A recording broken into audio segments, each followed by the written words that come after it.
All right, so this is the position statement of sudden death of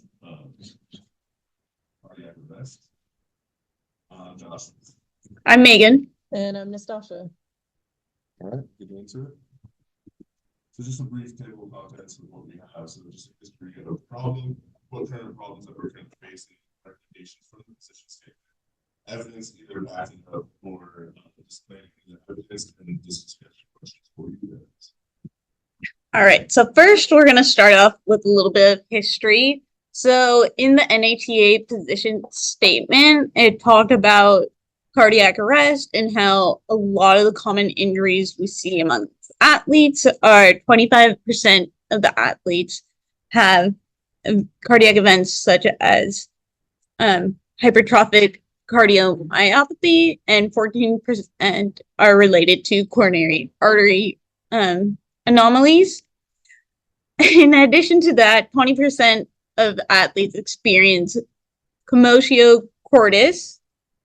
There's about 110 deaths each year amongst athletes who have experienced cardiac arrest.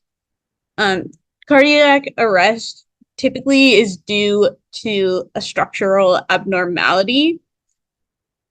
So that's something that they either have genetically or that their heart has just gone through over time.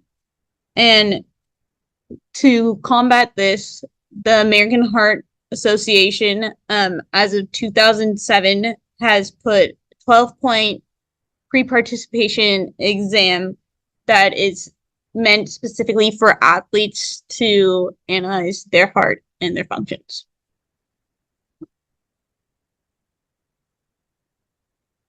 Okay, so for the current problems, cardiac conditions, head injuries, neck injuries, exertional heat stroke, exertional stickling, asthma, lightning, and diabetes are all the most common causes of death in athletes. Most of these situations can either be prevented or treated through prevention, proper identification, proper EAP design and execution, treatment, and management. There's also a lack of awareness about all of these issues and how to treat them in an emergency. So some of the recommendations from the position statement itself have like three main tiers to it. So the first of which is prevention. So for prevention of sudden cardiac death in athletes, it mainly said that it should be AED should be within first shock of the collapse of the patient within 3 to 5 minutes for best practice. That means that AED must be easily obtainable. The second section, of course, as said earlier, was the participation physical exam. So family history, any history of chest pain, and then exercise intolerance. So basically asking whether they went during exercises.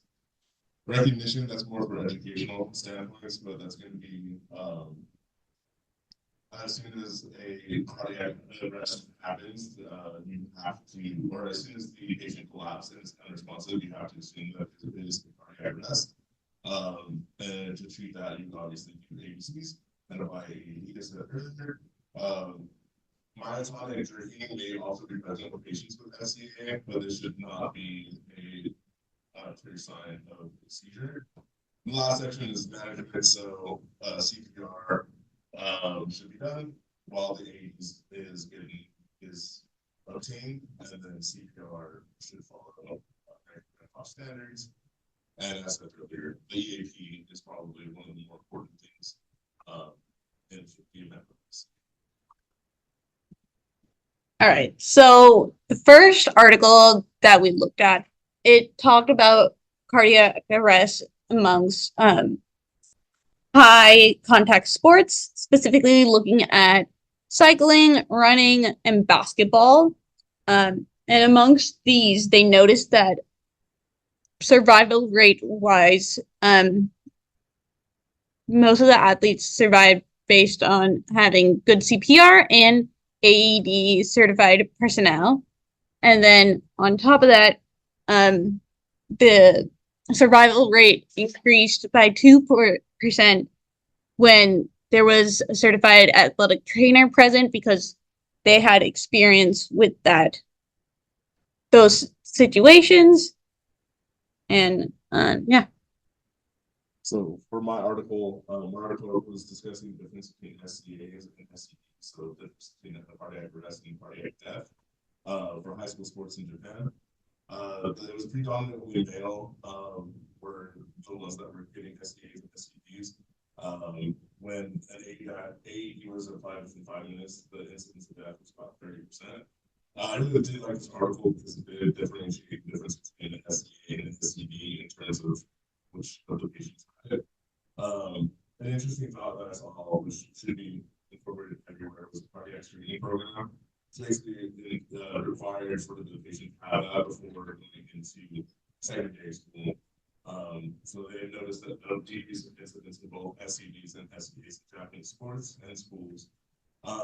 They also mentioned that there was the popularity of baseball in Japan was noticed as it increased, it had a reduction of 70% of SCDs and SCAs.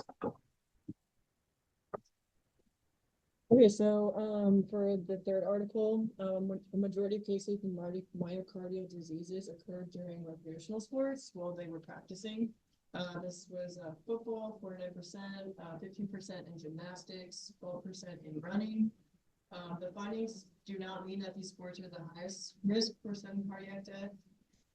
And most of the sudden cardiac deaths that occurred during these sports when they were in moderate to high dynamic static sport disciplines that were performed.